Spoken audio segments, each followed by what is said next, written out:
I'm a huge believer that before you buy a rental property, you need to have a clearly defined buy box. Now, a buy box is really just what type of house are you going to buy? How many bedrooms, how many baths, the layout of the house, what is it going to look like? But one of the most important things that you're going to make a decision on when you're deciding your buy box is how old is that property. In this video, I'm going to be going out to properties. I'm going to show you a brand new property. I'm going to show you an older property. We're going to walk through them and just show you what you should be thinking about, what you should be considering before you make that final decision about your buy box. All right, so here we are at an older property. This is one that's just about to go on the market. We just did a turn, resident moved out. We came in, cleaned it up, painted, put new carpet in, and it's ready to rock and roll. But why do investors like these types of houses? I'm just gonna go over the pros of these types of properties. Number one is usually when you're buying an older home, and this area I would consider C-class neighborhood, you can sometimes find really, really good deals on houses if you're buying it from maybe a distressed seller, somebody who needs to sell it for whatever reason, and maybe they inherited the house, it's outdated, needs a lot of work, and so this investor purchased this house and was able to put a lot of work into it. They were able to purchase it for a cheaper price. You just can't do that with a brand new build. So that's definitely one of the pros of buying in an older neighborhood. And of course, with lower prices come the opportunity for more cash flow. Let's just say you buy a really distressed property, you're able to rehab it, get it up to a good rentable level. There's a possibility that you can still get a little bit more cash flow than maybe a brand new build, because with a brand new build, you're going to be buying at retail. And again, all this is kind of determined by where you're buying. But if I'm here in Birmingham, we're just out at a brand new property, and then I come out here to an older part of town, I'm going to be able to probably find something that cash flows a little bit better when you're buying older house stock. And with this older house stock comes the opportunity to add a lot of value. Now, in this property, it was probably a 3-bedroom, 1-bath property. And what they've done is they've taken this house and turned it into a 4-bedroom. They've added a bedroom and a 2-bath property. So when that happens, guess what?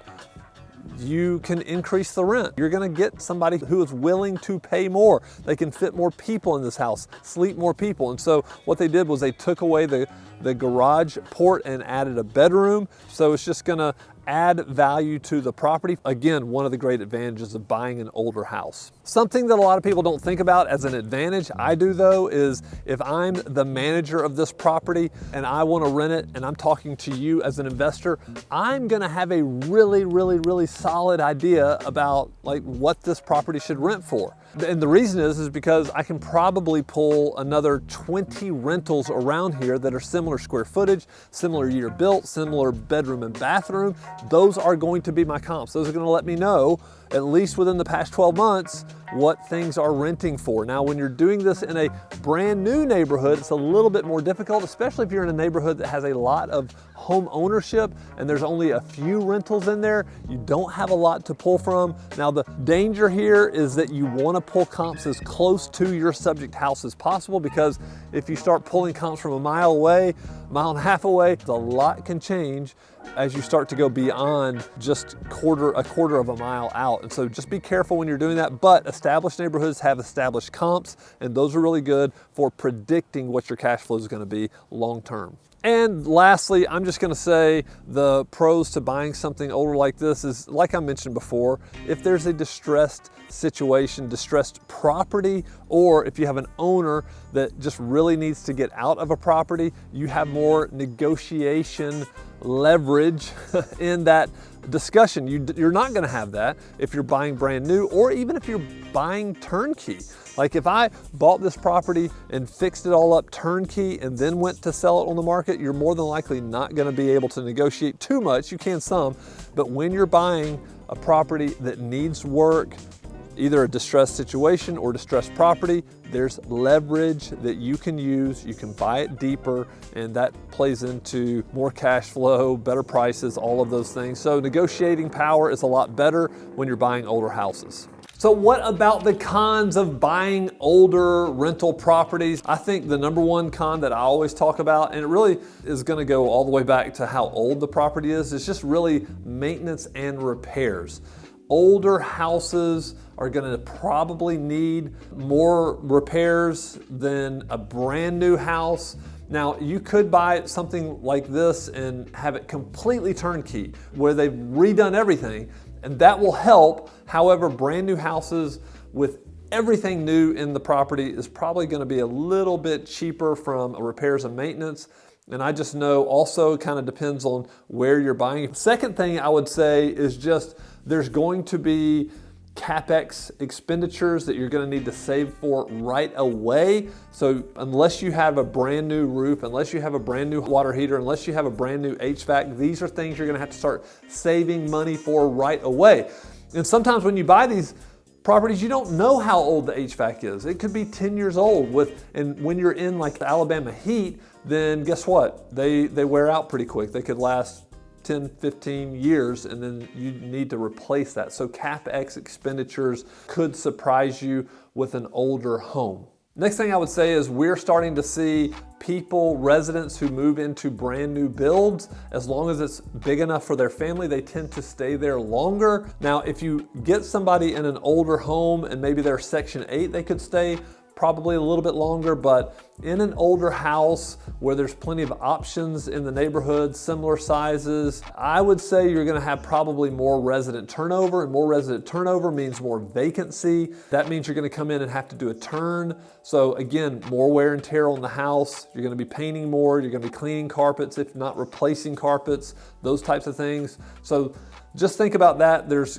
probably going to be a little bit higher resident turnover if you're buying an older home. And I would say the last thing here is probably these older homes are not near as energy efficient as brand new homes. If you have a reputable builder building a brand new home, it should be not only smart home features, but it should be really energy efficient. Some of these older houses are not that way. The windows aren't sealed all that way. You don't know how much insulation is in the attic. These older houses just tend to draft more. Think about that, just a little bit less energy efficient. I even had a resident that her energy bill got so high, she said, hey, I gotta move, I can't continue to afford to pay the utilities on this, but it's just gotten too expensive. Especially if you're buying them, they have high ceilings because that's the way they built them before they had central heat and air.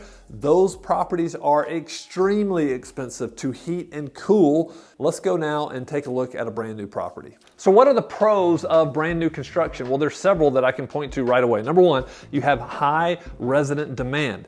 As affordability is a problem here in the United States, more and more people are opting to rent before they buy. As a matter of fact, the median age of home buyers is getting older and older and older because they're harder to afford. And so more and more people are renting. They love brand new construction. That leads me to the second point. The second point is you have lower maintenance on these brand new builds. And a lot of times home builders are guaranteeing or giving some type of warranty on their work for a period of time. And so that's absolutely a benefit to you as an investor. And then that really leads me to the third point, which is more about just predictability. Predictability of income. You're gonna have a steady increase of the value of that property over time. A lot of these are in communities where there's a lot of home ownership.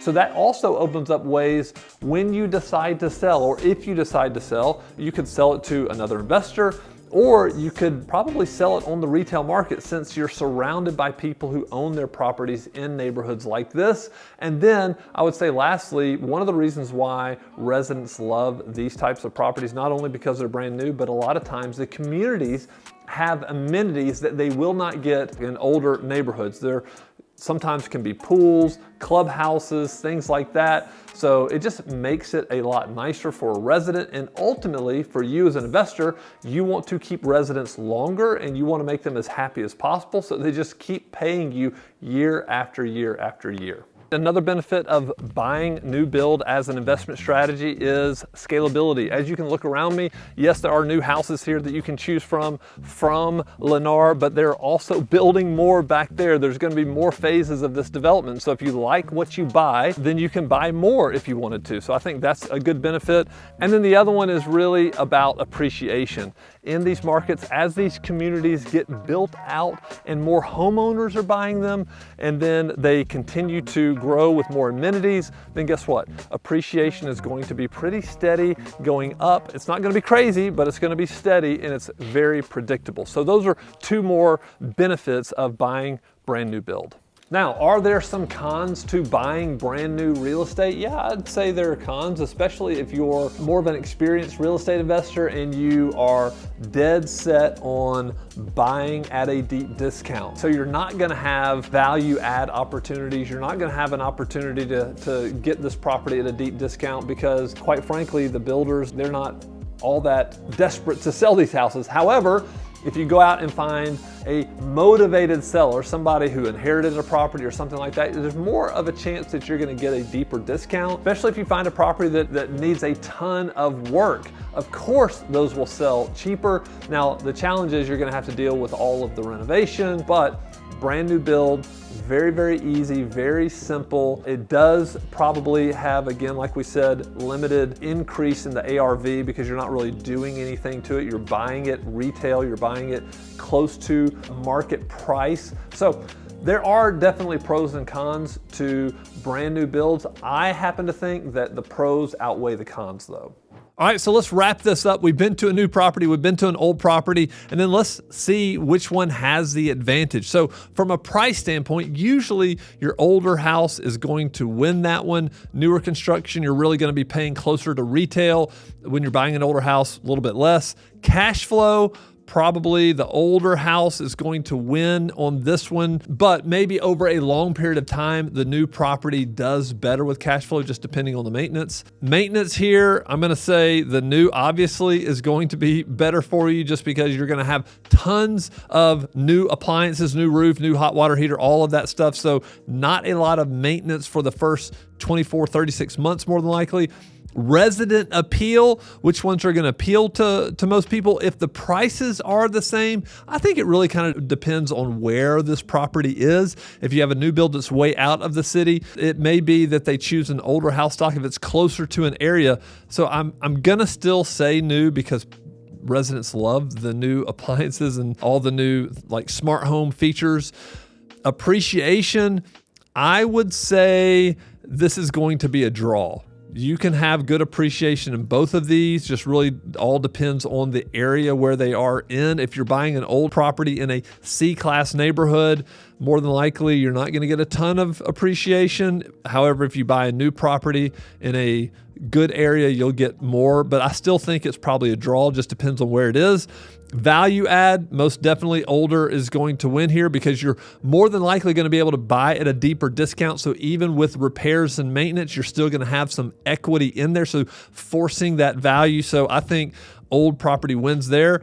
Risk, obviously, new is going to win here. You're not going to have a lot of surprises when you're buying a new property versus an old property. Also, what I've noticed is investors tend to chase the yields. They tend to chase like returns and cash flow, and the risk really starts to increase as they start taking more chances trying to buy deeper houses or older houses. So be careful there. And then ideal investor, really, this all comes down to what you're looking for, what your goals are. If your goals are strictly all about cash flow, then maybe this one would be better. If your goals are more about stability and less risk and more of a steady outlook for the next 10, 15 years, then this is probably going to be better for you. So this is kind of a wrap up of all of the things that we looked at and talked about in this video. Really now it's up to you. Which one do you really want in your buy box? Do you want an old or new? But if you're building a portfolio of 10 or 15 or 20 houses,